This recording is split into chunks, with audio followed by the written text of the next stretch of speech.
Today, the undisputed lord and master of the planet is man. Yet, in the fullness of time, every victor is finally vanquished. Will we, in our turn, also be conquered? Who waits to make of us what we have made of the animals? Jean? Yes, Monsieur de Maupassant. Do you want to save the world? I? Save the world, did you say? Yes. Save the world. Save the people. Save every human being on the face of the earth. Well, sir, if I could be sure. Look out. Look out toward the harbor. There. At the pier. Do you see that ship? The white three-masted schooner? Yes, sir. You and I, we have to blow it up. But it is such a beautiful ship. Beautiful and deadly. Deadly enough all by itself to enslave the entire human race.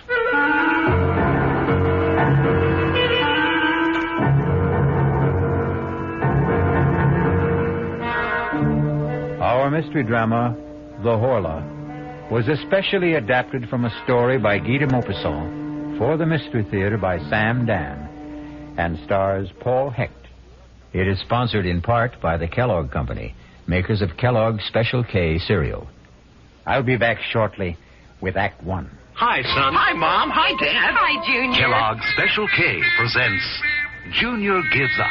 Junior, why aren't you eating your Special K? It's your favorite cereal. Oh, just 'cause. Just 'cause why, honey? Just 'cause Darla said some evil things about it. That's just 'cause why. Hi, Mom. Hi, Dad. Hi, Darla. Hi, Sis. Hi, Junior. Darla, what did you tell Junior about his Special K? Daddy, all I told him was that Special K is good for us. Yeah, and anything that's good for me never seems to taste good. But, Junior, you already know that Special K tastes good. Who do I believe? Darla or my taste buds? What's that, son? Oh, nothing, Dad. Son, Special K is America's favorite high-protein cereal. It's got minerals, vitamins, iron, and all those good, nutritious things. But it got to be so popular over the years because it tastes good, too. You mean it's good for me and tastes good, too? Right, son. Right, Dad. Right, Junior. Right, indeed. Start your balanced breakfast with Kellogg's Special K. It's nutritious and delicious. Right, Dad.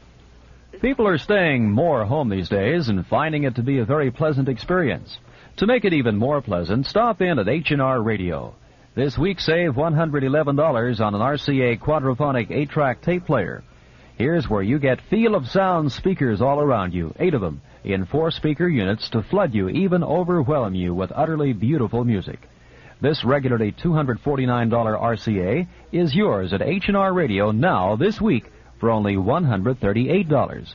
That's right, only $138 for an RCA quadraphonic 8-track tape player, automatically using conventional or quadraphonic tapes. Your money goes far at H&R. It goes far on any radio, television, or appliance in the store. And so does your credit, because H&R gives you instant credit with no waiting. H&R Radio, television and appliance stores, 3 locations: Noble Manor Shopping Center, Crafton, Castee Village, Whitehall, and Lebanon Shops, Mount Lebanon.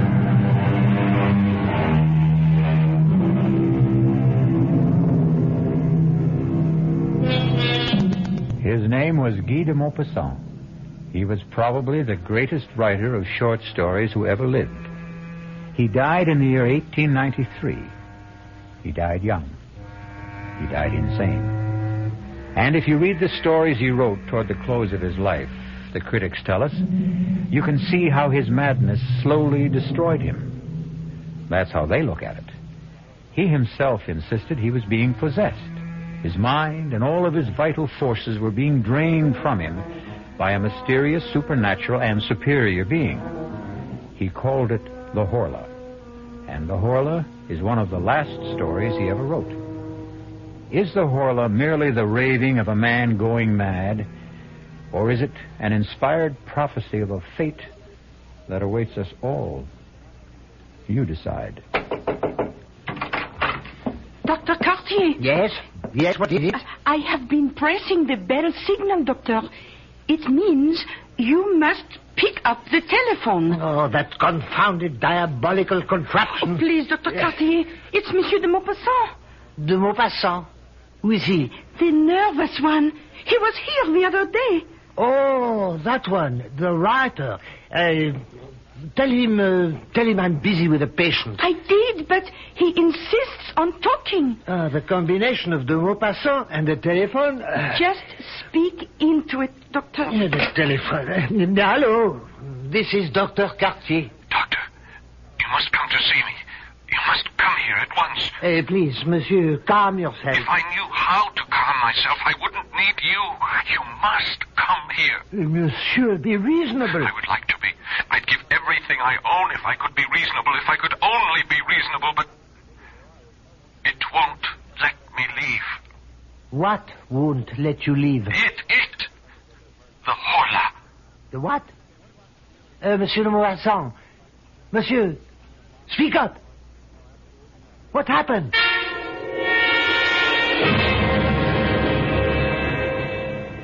You may put on your shirt, Monsieur de Maupassant. Ah, lovely place you have here. Breathtaking view of the harbor. What's wrong with me, Doctor? Oh, nothing. Then why do I... You say that's a handsome ship out there, huh? That sparkling white three-masted schooner? Something must be wrong. Where's she from, I wonder? Oh, Brazil, I think.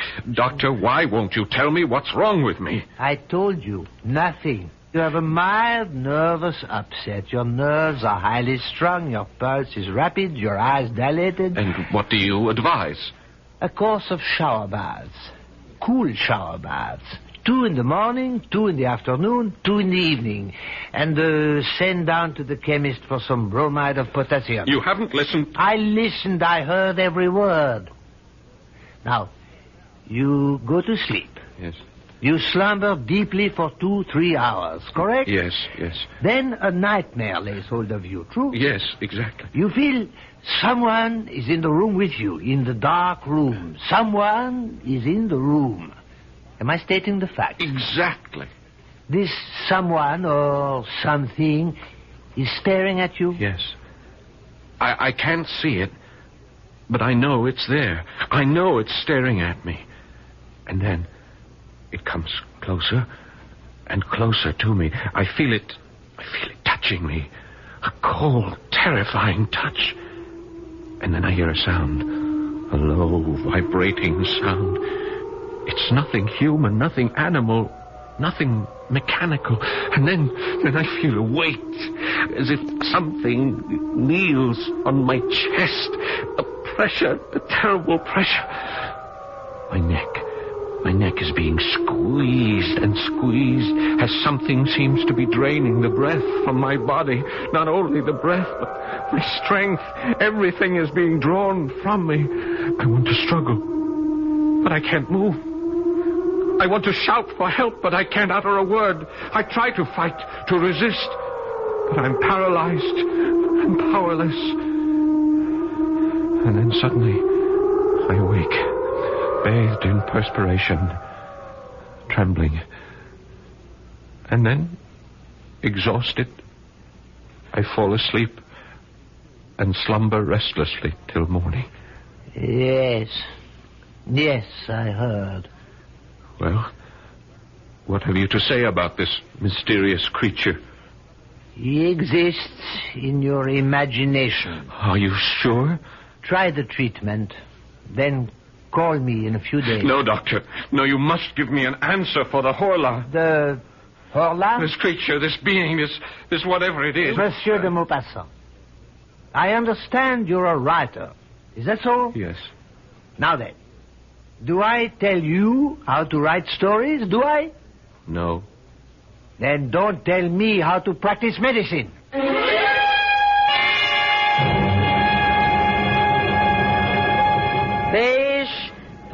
Fish, fresh mullet, mackerel, bass, flounder, fresh and sweet as a faithful wife. Good morning, Madame Bossard. Oh, it's you, Monsieur de Maupassant. I hear you have been ill. It's because you have not been eating enough fish. I instructed my cook to buy some for dinner. Oh, yes. She has been here. Monsieur, you promised to put me in a story. Well, perhaps I will. Huh? Tell me, Madame Bossard, have any interesting new ships come in? Now that is a good question. Yes, it is. And I would say it's not what comes in that's interesting. It's what's not going out. If you get my drift, monsieur. No, I'm afraid I don't understand. The Brazilian. The Brazilian? The white three-master schooner at the end of the pier. Oh, you see? Oh, yes. Well, what about her? Oh, monsieur, she has been tied up here for 3 weeks. So? She hasn't unloaded a stick of cargo. Well, perhaps she's put in for repairs. She has not replaced so much as a rope. Supplies? Food? Water? Listen, Monsieur de Maupassant. No one is allowed to go aboard her. Her crew has not been given so much as 10 minutes of liberty. Strange, no? Every few days, her captain comes down to the dock to buy fresh fish, meat, some fruits. And that's all we ever see of them. What does the captain say? Not a word. He's a huge, surly ape of a fellow. He points to what he wants and pays.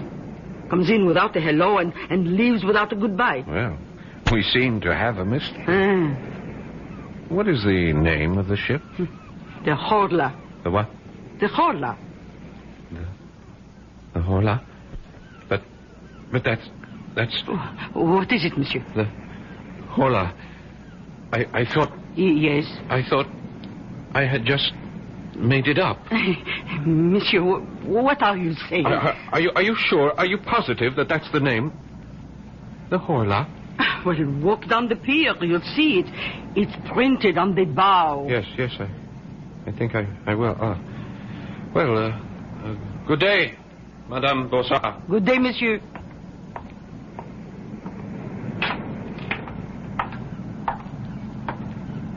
The Horla. It's incredible.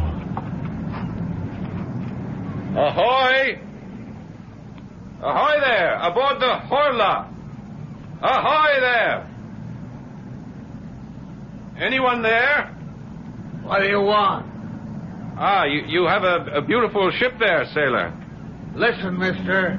Move on. All the other ships allow visitors. Captain's orders. Well, why... None of your business. Couldn't I ask you something, sailor? No. Your name, the Horla, what does it mean? It doesn't mean anything. How did you come to choose Go on, it? move. You got no business here. This is a public pier. I have as much right to be here as you do.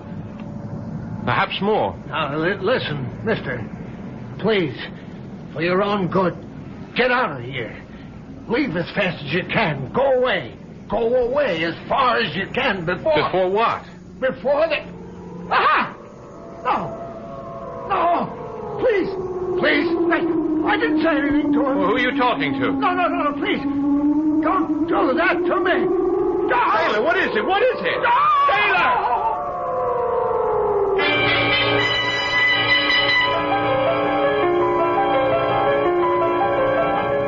Monsieur de Maupassant. Monsieur. What is it? Are you all right? No, I'm not all right. Oh, I thought as much. I saw you from my shop. You've just been standing here. Standing still without moving a muscle for... Oh, monsieur, it must be every bit of 3 hours. The ship. What about the ship?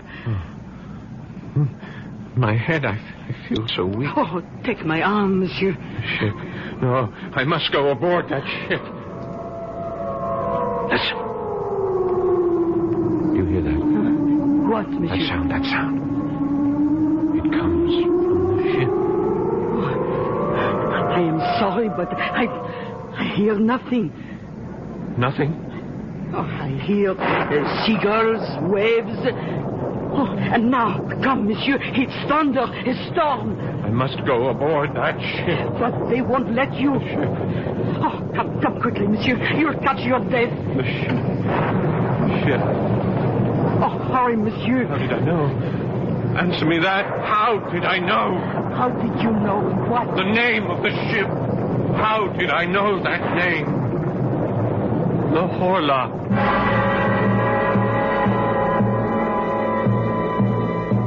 How indeed. And as long as we're asking questions, here's a couple to keep the cauldron boiling. Who, or should we say what, is aboard the Horla. Or perhaps the most strategic question of all. What does the name Horla mean? I'll be back shortly with Act Two. Who knows how to help you solve your shopping problems?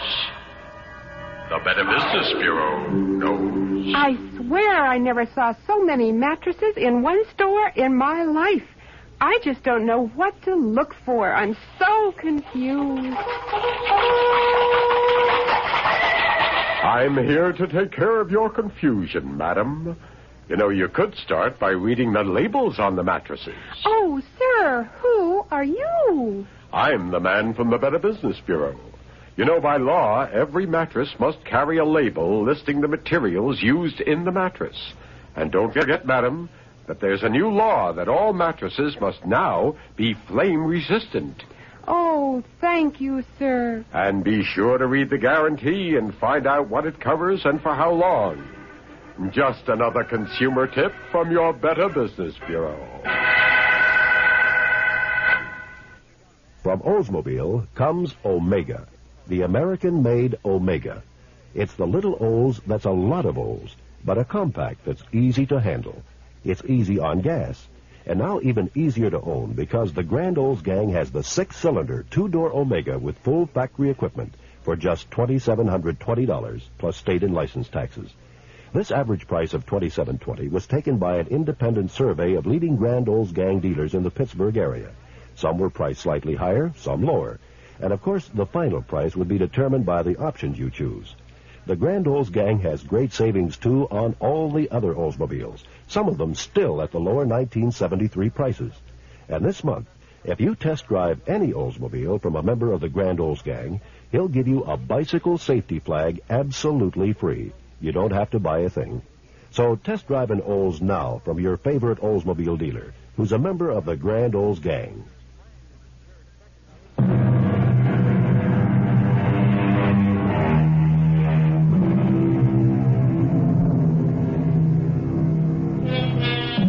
Guy de Maupassant is writing a story about a mysterious force which he calls the Horla, a force that drains the life and strength from his hero.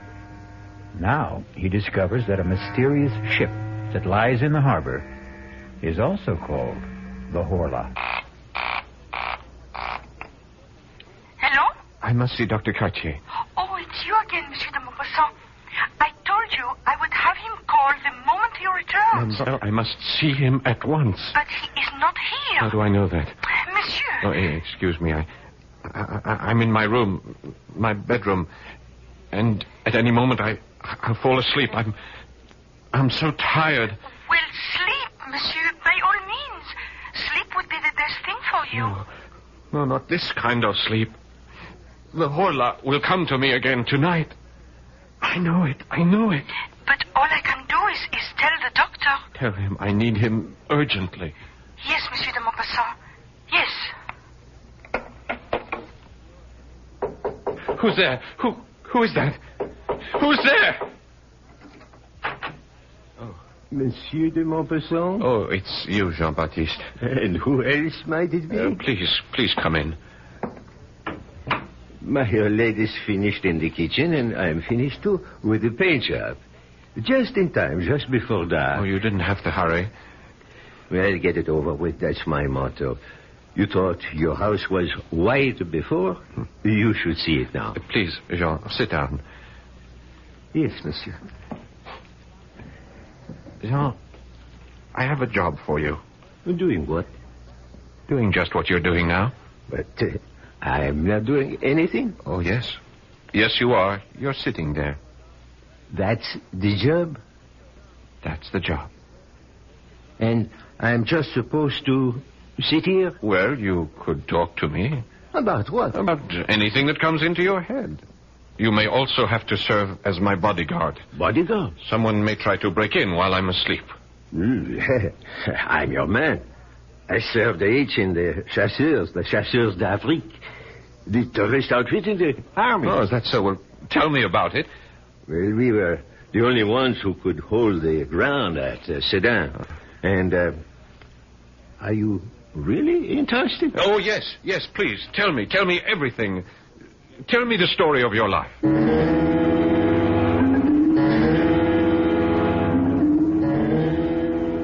And so we advanced against the Prussian left flank, and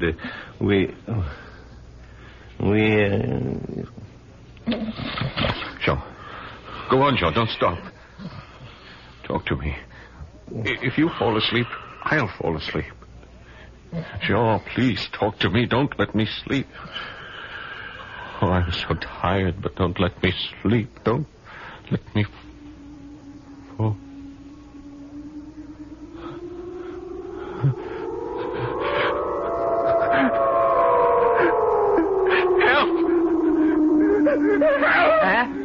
Catch it! Catch it! Monsieur de... Hold it! Hold it! What is it? Kill it! Kill it! Wake up! Get it up! Kill it! Kill it! Kill what, monsieur? Horla! Horla! Wake up, monsieur! Please, wake up! I am awake. Can't you see? Can't you see I'm awake? Rest, monsieur. Relax. Where is it? Where did it go? There is nothing here. Somebody was in this... There was no one in here except you and me. It was here. It was... Impossible, monsieur. It's impossible. You didn't hear it? That terrible sound? Monsieur de Maupassant, I heard nothing. I saw nothing. There was nothing. Oh, no. No, you're wrong. It was here. The window? As you can see, still locked from the inside. The door still barred. From the inside. Nothing human could have gotten in or out. Who says it's human? Are you saying that something less than human may be coming in and out of here at night? It may be more than human. In that case, monsieur, I resign from the job. No. I'll raise the pay. You cannot raise it high enough. There isn't that much money in the whole of the world.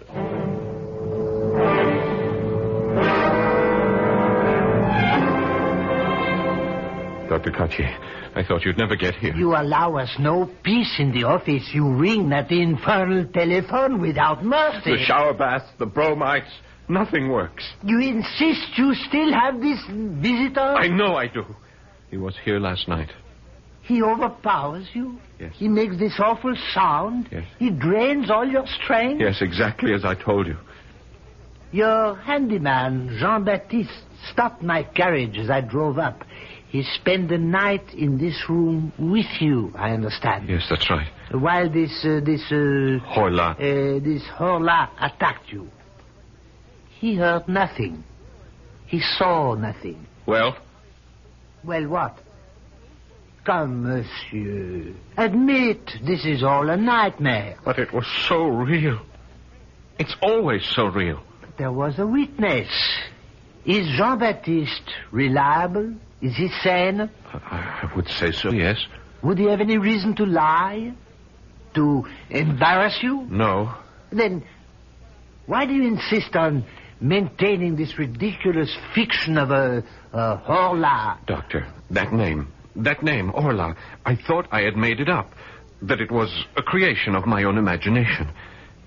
But it happens to be the name of that ship.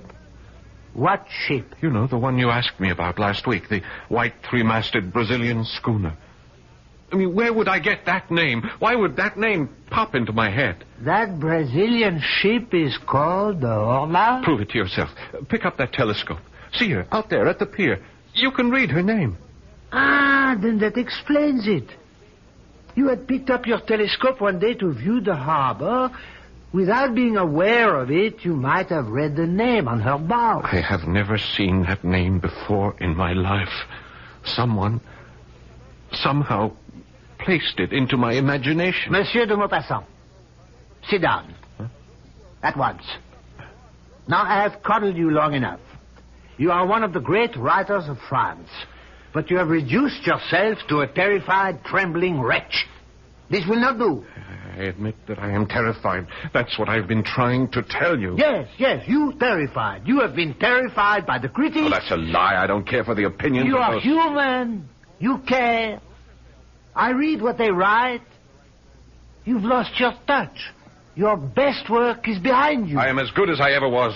Better. Sometimes genius becomes too heavy a burden to bear.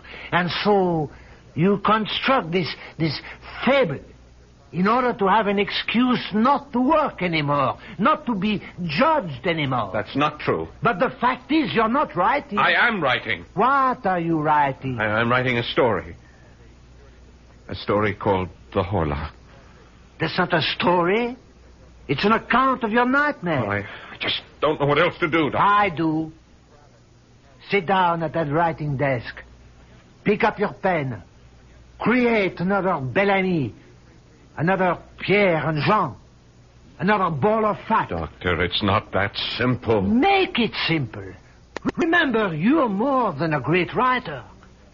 You're a great French writer.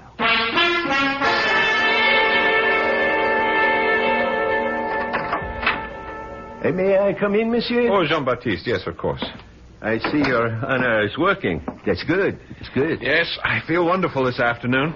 The old lady wants to know if you'd like to come down for tea. Oh, no, I'm in the middle of things here. I'll work through till supper. Well, I didn't mean to interrupt. I just brought you the paper from Paris. Oh, thank you. Well, I'll see you later. I've got to put in the chrysanthemums. The old lady... Jean, listen. What is it, monsieur? You tell me. I can't tell you nothing. You don't hear anything? What? What am I supposed to hear? Just listen, John, listen. You're having that problem. The one you had last night. Yes, I'm afraid so. Well, you'd better see the doctor. I've just seen the doctor. Jean, please, would you mind sitting here with me? I don't mind, as long as it's the daytime. I just can't work anymore. I don't think I'll be able to concentrate. Well, why don't you take a little nap? No, I don't want to sleep.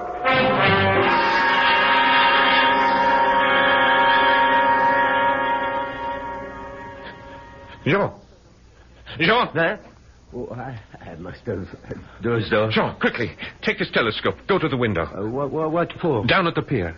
At the end of the pier, the three-masted schooner. Do you see her? Yes, I see. Well, don't you see anyone standing on her deck? No. It's empty. All right, now keep looking.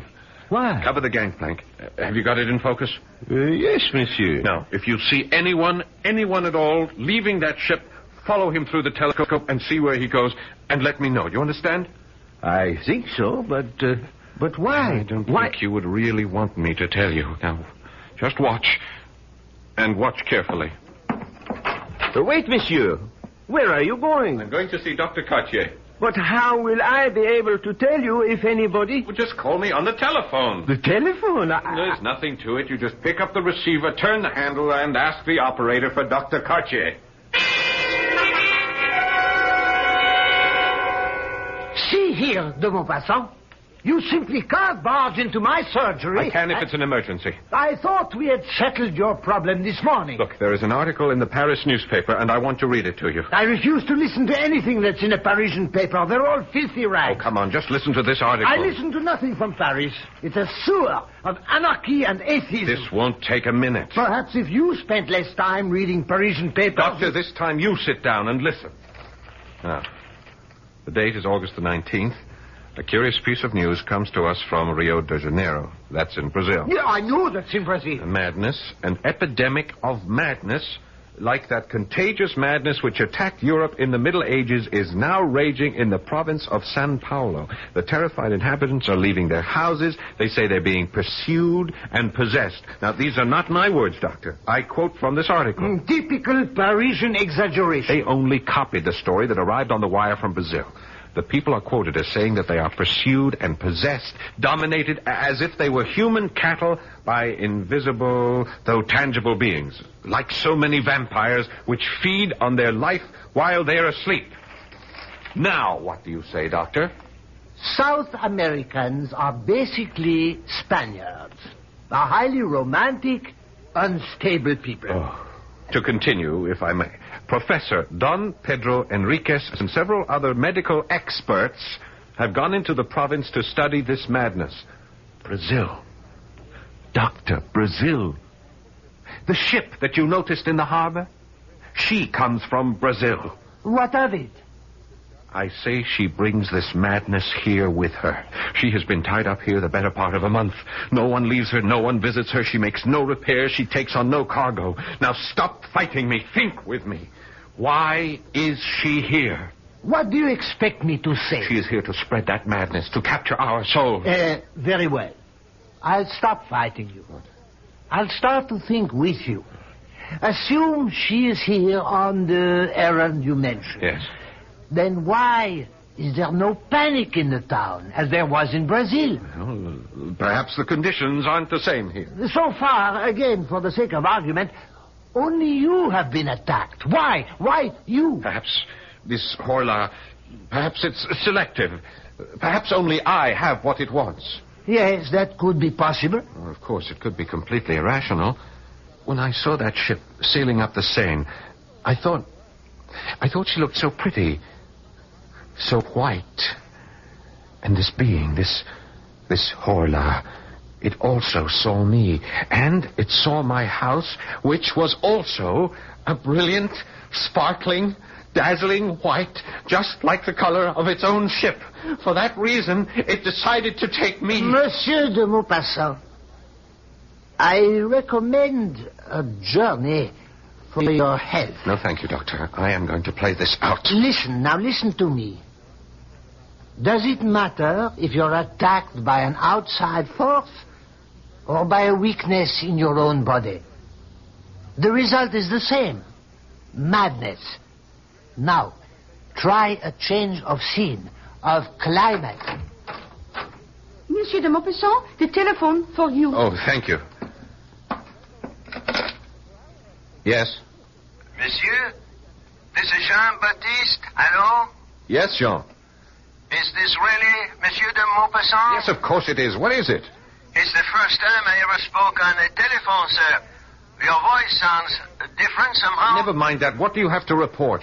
A man looks like a ship's officer. He just walked down the gangplank, you know, from the Brazilian. Where did he go? Into Madame Bonsard. Well, meet me there. I may need your help. Yes, sir. And bring a weapon.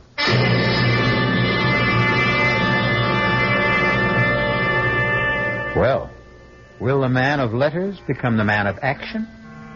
And how ironic it is that the epic struggle for the mind and the soul of not just one man, but perhaps all men, may take place in the small, crowded stall of a provincial fishmonger. I shall return shortly with Act 3.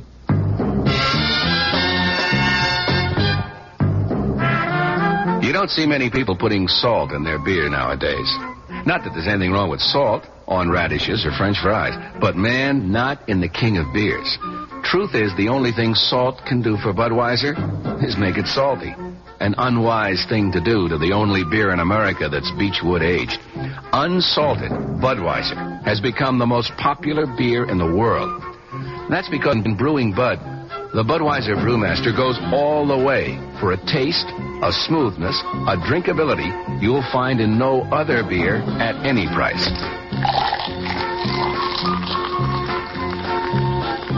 And something else you can take without a grain of salt. The fact that when you say Budweiser, you've said it all. Anheuser-Busch, St. Louis.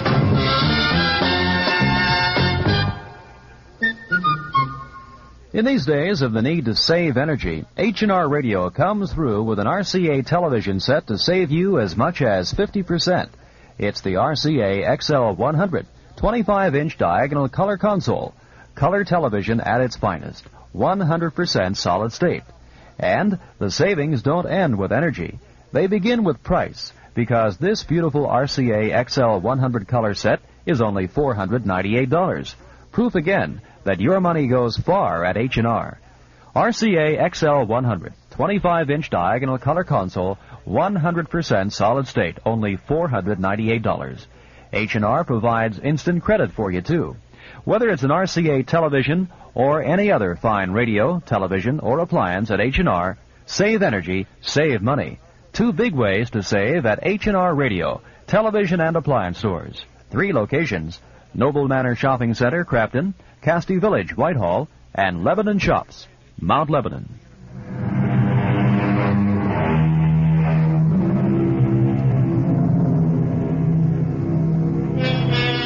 A beautiful white sailing ship is docked in the harbor near the mouth of the Seine River. And a famous French writer claims she carries aboard her a mysterious force that intends to destroy the world. Only he can't be sure, and neither can we. Is this just a story he is writing, or a nightmare he is living? What, fancied or real? A confrontation with the ship's captain awaits us.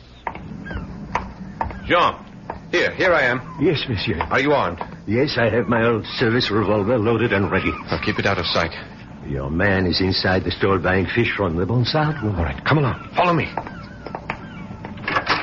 Yes, monsieur. And you'll have some mullet. Very good. Oh, good afternoon, Monsieur de Maupassant. I'll be with you as soon as I'm through with this customer. You know this, Jean? Yes. It's the mackerel. Look, he doesn't speak. Yes, Yeah, he points to the fish he wants and holds up his fingers for how many he'll take. No, sir. Very well. That'll be 27 francs, monsieur. René will bring it out to your ship. Bon appetit. 1 moment. Captain, I'd like a word with you. Stand aside. My name is Guy de Maupassant. Stand aside. I would like to talk to you about your ship. I said stand aside. Not until we learn what's happening here. Stand aside. Oh, help me with this fellow. Help me.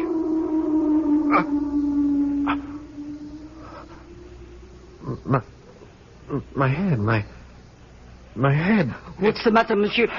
René, get Monsieur de Maupassant a glass of wine. Jean, why didn't you help me? Help you to do what, monsieur? To detain that man, to hold him here. But you didn't say anything. I kept waiting. I called on you for help. When? Just now. Madame Bosson, didn't you hear me? Oh, I didn't hear anything. But you saw me struggle with him. No, monsieur. I asked him to stop. I said I wanted to have a word with him, and then he pushed me away. I tried to hold him. I called on you for help. Oh, no. No. All right, according to you, just what happened here? He finished buying whatever it was. He paid Madame Bonsard. She gave him his change, and he walked out. Madame, is that true? Yes. I was waiting for you to stop him. But as long as you didn't, I feel, well, it's your concern. Yes, Jean-Baptiste. It is my concern. All mine.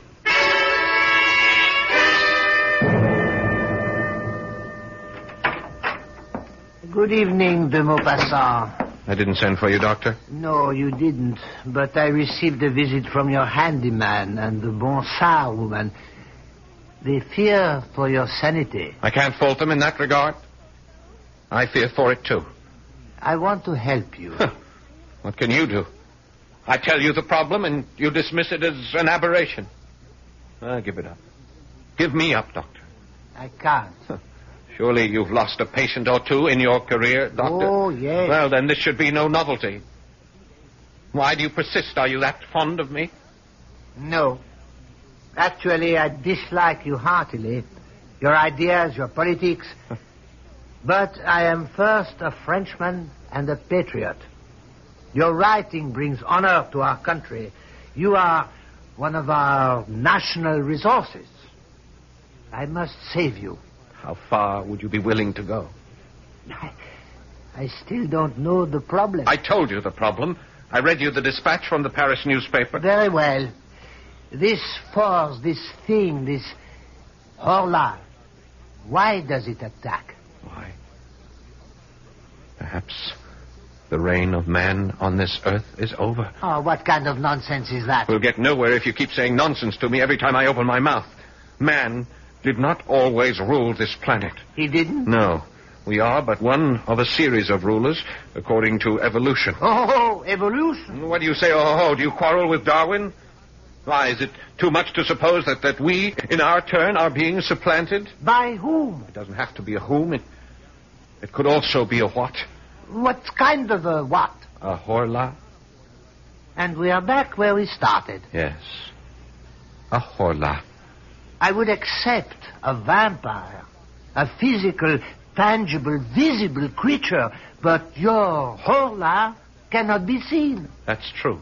Then how can he do damage? He can seize control of the brain. Never. The brain is inside the skull. It is safe. It cannot be tampered with. The Horla has always tampered with it. Primitive man feared him, this unknown, unseen horror. Priests, magicians through the centuries have tried in vain to exorcise him. Yet he has stolen into our minds, captured our thoughts. Mesmer, he understood this power. He could even demonstrate it. And Mesmer was a Frenchman. I regret to say he was also a charlatan. The mind, that part of it we don't know. That dynamic, unconscious portion. The part discovered by Freud. Who? Freud, Sigmund Freud of Vienna. Oh, an Austrian. A brilliant psychologist. Freud, Mesmer, others, they show us glimpses of this awful mental power. Some call it magnetism, suggestion, hypnotism. But only the Horla fully understands it, and he will use it to conquer. But why? Why did we conquer? Because our time had come. And I hear him. He keeps telling me he has come. My boy, let us put you into a hospital for your own good. He'll follow me there. What do you suggest? Eventually, he will make of us what we have made of the horse, the ox. His beast of burden and his food, just by the strength of his will. You need a complete rest, a change of scene. But you know, sometimes an animal turns on its master. Sometimes the slave rebels and kills the oppressor. And I know just the place. Get away from the sea. Breathe some good, crisp mountain air. And so I'll kill this Horla. I'll have your servants pack some clothes. And if I kill him, perhaps all of us will be safe. For a while.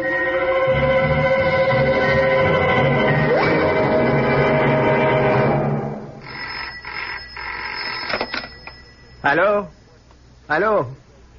Jean-Baptiste here. Hello, this is Dr. Cartier. I called to make sure Monsieur de Maupassant is all right. Oh, he's all right, feeling fine. Ah, is he back for the journey? Yes, we are all set here. You say he's feeling fine. Is he sleeping soundly? No, he's not sleeping at all. He felt so good he went out for a walk. You let him go out? Well, he said he felt so good. Where did he go? I guess he went to the harbor. We have to bring him home. Bring him home at once. Where do you think you're going? I'm coming aboard. What for? I'm delivering a special order of fish to the captain. All right. Go all the way aft.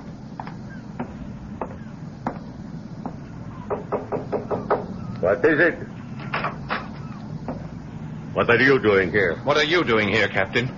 What is your ship doing in this harbor? I'll have you thrown overboard. I'll keep coming back. Why are you here? Why? You know. You know why. Tell me. You know everything there is to tell. The ship is captured. It belongs to the Horla. Yes. It captured us in the harbor back in Rio. It owns us. It owns every man aboard. What is it doing here? Looking for captives. Looking for you. Why me? I don't know. It chooses its victims according to... I don't know the reasons. Some are obvious. Us, we have a ship. It wanted a ship. But you, others, I don't know. I don't know why it wants you. The Horla. Where is it now?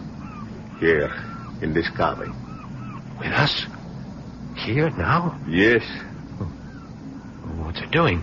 Sometimes, like now, it sleeps. Other times... You better leave now while you can. No, Captain, let's fight it. You cannot fight it. Let's kill it. You can't kill it. Kill it, and then we'll all be free. But how can we kill it? It's in here. It's asleep in here. Yes? Lock the door. Lock the door and destroy the ship. Destroy the ship? Burn it. I can't burn it. It's my ship. Not anymore. It belongs to the Horla. You belong to the Horla. I belong to the Horla. Let's be free. I cannot let you do it. I'm afraid. Let go. No.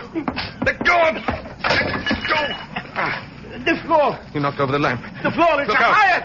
Let's get out of here. We'll be burned to death. Doctor, look! The ship! It's on fire! Fire! Fire! The Maupassant is aboard her! Come on! Hey, Guy! Guy! Where are you? Monsieur de Maupassant! Where are you? She's going to blow up! The whole ship is going up!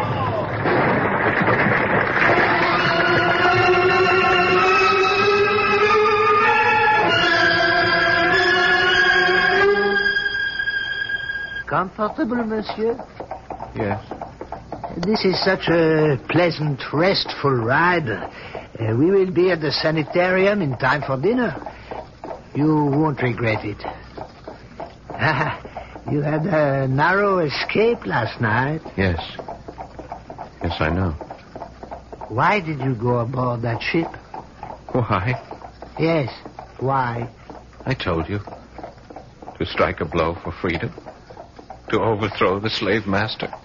To kill the oppressor. And, did you? Did I what? Did you kill the Horla? Did you prevail? For just a moment. I thought I did. But no. How can man prevail against the Horla? They say de Maupassant lost his mind. They also say those whom the gods would destroy, they first make mad. Are there new gods? As we are absolute monarchs over the willing horse, the faithful dog, will someone soon force us to yield spirit, soul, and body to him? I'll be back shortly.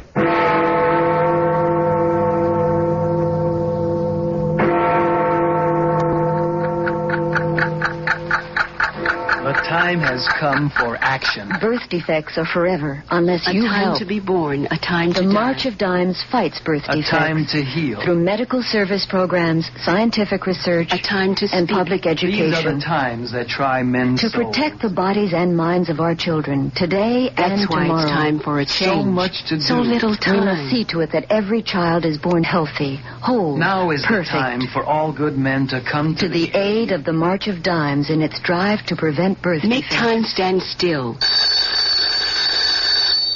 Wake up. It's later than you think. Remember, birth defects are forever unless you The help. time has come for The time has come for action. Give to the March of Dimes.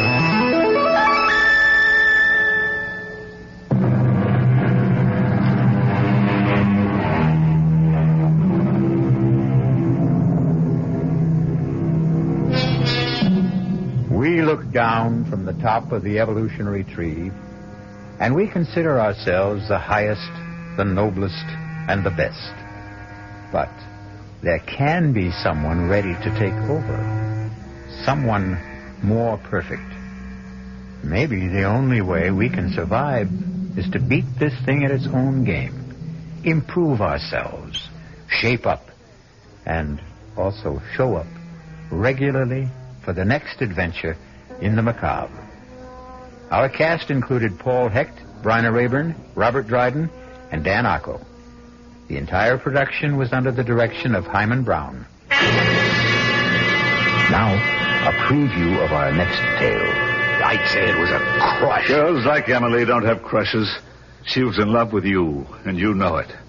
Admit it. What is this, an inquisition? I don't have to put up with Of course you don't, but don't try my patience either. I'm doing this for your good. For my good? Make it difficult for me, and I'll wash my hands of the whole business. Why do you say for my good? If she fell in love with you of her own accord, well, that's a tragedy, but it's her tragedy. But if you made her fall in love with you, you're guilty of murder. Why? Because you knew it would kill her. The fact that you were only playing with her would kill her. The fact that you were only using her would kill her. All right. Maybe I did lead her to believe that I was in love with her. And it's murder in the first degree. Radio Mystery Theater was sponsored in part by Anheuser-Busch Incorporated, brewers of Budweiser. This is E.G. Marshall inviting you to return to our Mystery Theater for another adventure in the macabre. Until next time, pleasant dreams.